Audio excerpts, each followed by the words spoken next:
Nah, alhamdulillah bisa akhirnya. Alhamdulillah, mohon maaf juga nih saya generasi yang YouTube dan Facebook udah dimarahin anak-anak saya gitu, harus coba Nggak gitu. apa-apa Pak Budi. Ini kalau di Instagram memang sekarang dominan milenial Gen Z ini Pak. Waduh, saya tuh serang sangat kangen nih kamu undang ya.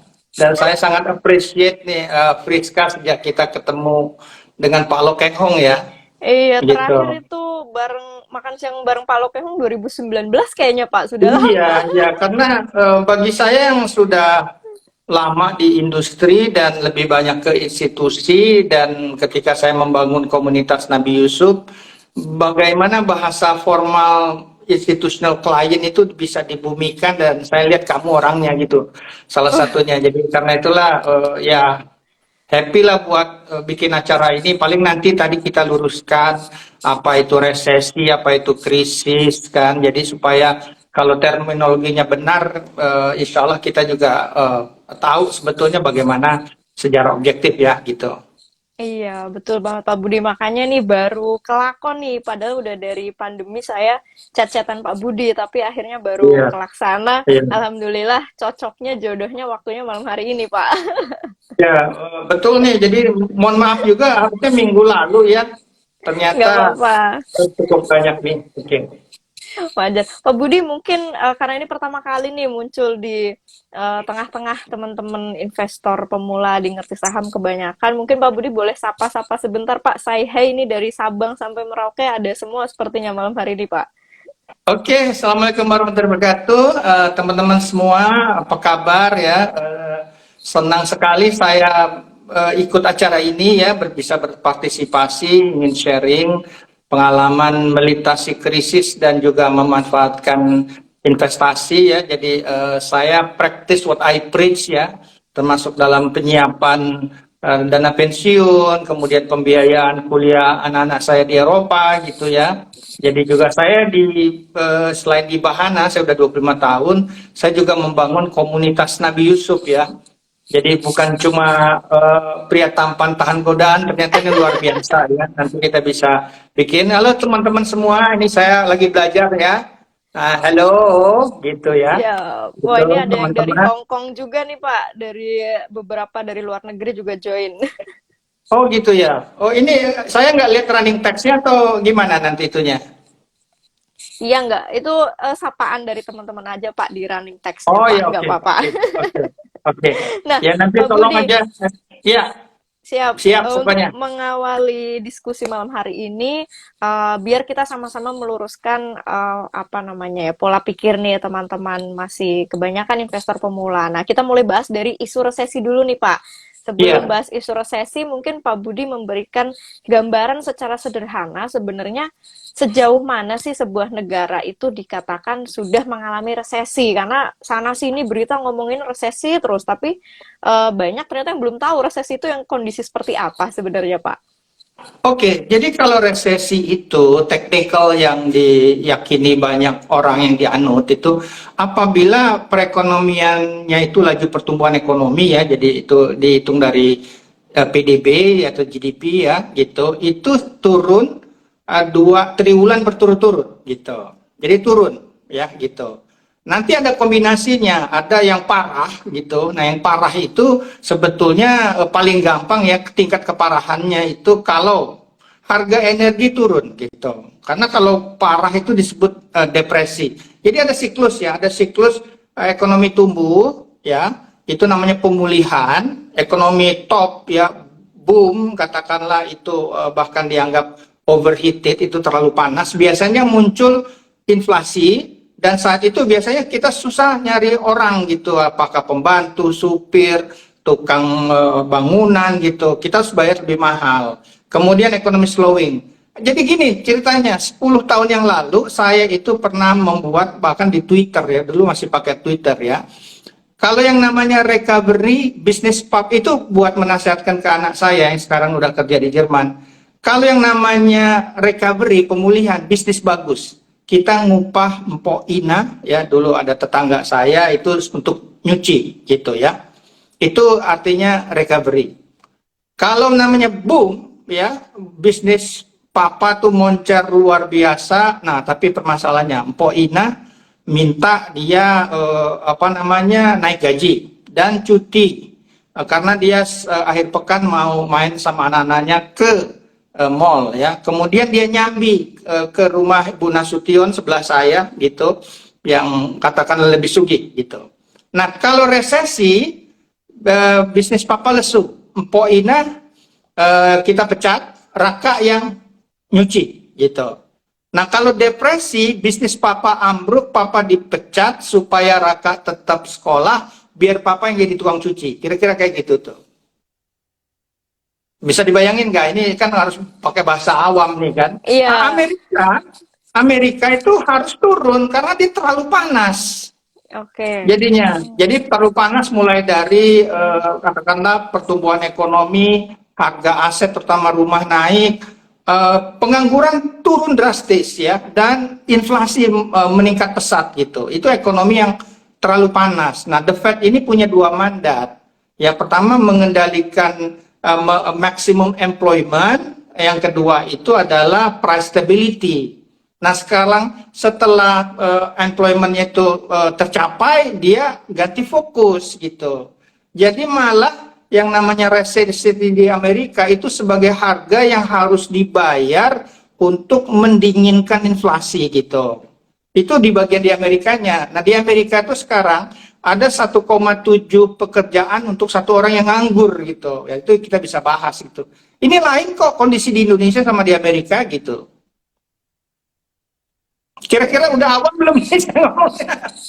Oke Pak, tadi dengan apa analogi sederhana tadi harusnya teman-teman juga sudah mulai nangkep ya antara perbedaan resesi sampai depresi itu seperti apa. Tapi kalau ngobrolin Amerika Pak, sebenarnya Iya. Amerika saat ini itu sudah di fase resesi atau belum Pak? Oke, ini agak membingungkan di Amerika, ya. Agak membingungkan karena begini ceritanya, ya. Bond market yang bergerak lebih dulu, ya, dan equity market itu sudah bersiap-siap itu bukan cuma resesi, tapi stagflasi gitu. Ya, ekonominya melambat, tapi inflasi itu nggak gampang dikendalikan oleh the Fed, gitu. Jadi market tuh selalu bergerak, ya. Ekonominya sih masih oke-oke aja, oke. Ekonominya masih oke-oke aja, dilihat dari pengangguran masih rendah gitu. Nah, kita akan bahas pengangguran ini karena gini, beda perang dengan wabah. Kalau perang itu menghancurkan orang dan barang, wabah pandemi kemarin itu menghancurkan orang. Ada 1 juta orang yang meninggal di Amerika, ya. Kemudian ada juga berbagai protokol kesehatan yang menyebabkan orang susah ke Amerika lah boleh dibilang, ya. Sementara nah, teman-teman sekalian, ini gilanya The Fed, saya bilang gilanya The Fed ya. Mudah-mudahan Powell dengar omongan saya. Selama pandemi mereka tuh nyiptain duit banyak banget ya. Kalau Priska itu warga negara Amerika setiap bulan tuh dikasih $1.400 loh. Iya, Jadi lumayan duitnya banyak besar loh. banget dan selama Mm-mm, pandemi itu mereka ngasih stimulus tuh 4 triliun dolar. mm-mm. Itu 4 kali lipat ekonomi Indonesia. Nah, Bos. pandemi ini ternyata dengan globalisasi itu bisa disikapi jauh lebih cepat. Penemuan vaksin itu kan 9 bulan katanya tercepat dalam sejarah. Nah, ketika orang udah mulai divaksin, ada pembukaan, terjadilah ketimpangan yang luar biasa ya. Jadi demand-nya kuat banget gitu, permintaan karena stimulus tadi, sementara pasokan itu berkurang. Rumah aja misalnya, yang mau beli rumah banyak tapi tukang-tukang yang buat bangun rumah kurang gitu, sehingga harga rumah naik. Kalau harga rumah naik nanti biaya sewa naik, ya itu luar biasa. Jadi Fed sekarang itu ditambah dengan adanya perang, adanya supply chain itu, wah inflasi itu pabaliut lah pokoknya bahasa Sunda gitu. Jadi dan dampaknya Iya. luar biasa ini gitu. Hmm, Jadi dampaknya itu damaging banyak market dan iya. negara, kira-kira kayak gitu loh. Iya ya, oke oke. Nah, itu teman-teman ya bisa didengarkan tadi dari sisi ekonomi sebenarnya masih terpantau baik, tapi itu tadi ya Pak, terjadinya stagflasi itu ya Pak. Iya. Oke. Nah, yang membuat banyak sekali masyarakat kita menjadi penasaran nih, terutama yang udah terjun sebagai investor, itu bagaimana nanti dengan Indonesia, Pak? Karena kan beritanya tuh Oke, kayak nakut-nakutin gitu, Indonesia bakal nyusul oke. resesi segala macem. Apakah beneran potensi ke sana besar atau hanya nanti mungkin hanya terjadi perlambatan ekonomi? Bagaimana sudut pandang Pak Oke. Budi, Pak? Oke, saya pakai analogi ya. Saya pakai analogi. Friska dan teman-teman, ketika saya masih SD tahun 74, 79, ya mungkin sebagian teman-teman belum lahir, itu ada embargo minyak oleh OPEC. Harga minyak itu naik 4 kali lipat gitu. Amerika menghadapi stagflasi saat itu. Nah, tapi bagi Indonesia ya itu luar biasa ya. Dan Pak Harto dulu memanfaatkan apa yang disebut oil bonanza, rezeki minyak itu. Dia itu menggunakannya untuk dua hal. Spendingnya itu produktif dan inklusif. Produktif saat itu ya, saya sampaikan lagi. Karena saya merasa luar biasa saat itu. Ada SD Inpres, jalan Inpres, pabrik pupuk, telekomunikasi, satelit, KB, transmigrasi, anything industrialisasi, itulah yang menyebabkan ya Indonesia itu maju sangat pesat.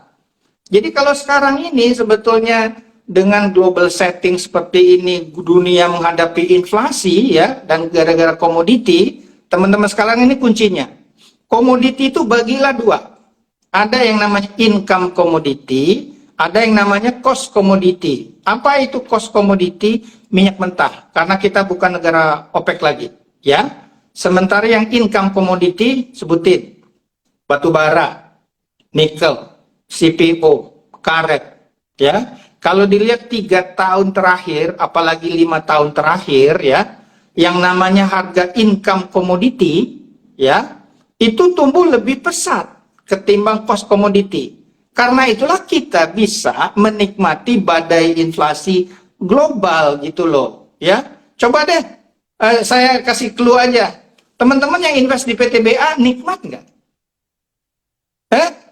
PTBA dulu ya saya ngelihat dia punya free cash flow itu 5 triliun ya. Jadi approach-nya waktu invest saya hitung aja free cash flow per lembar gitu. Ya, jadi nanti teman-teman investnya kalau ada apa-apa dapat dividennya gitu. Itu luar biasa loh. Ya. Jadi yang kejadian sekarang kita diuntungkan pertama harga komoditi naik, kedua apa yang dikerjakan oleh pemerintah saat ini benar. Kita itu nggak cuma tanah air yang mengekspor tanah dan air, tapi ada hilirisasi. Dan hilirisasinya di sektor mining ternyata diincar oleh suatu negara yang pengen jadi juara, yaitu Tiongkok gitu. Ya, dan ke depan kayaknya yang antisipasi bakal ada perang, ada EV gitu. Jadi investasi di sektor mining itu luar biasa dan pemerintah tadi dia meningkatkan nilai tambahnya sehingga ini teman-teman bagian yang paling penting nih. 10 tahun yang lalu ekspor mineral, biji mineral itu ranking 27. Sekarang ranking 3 loh.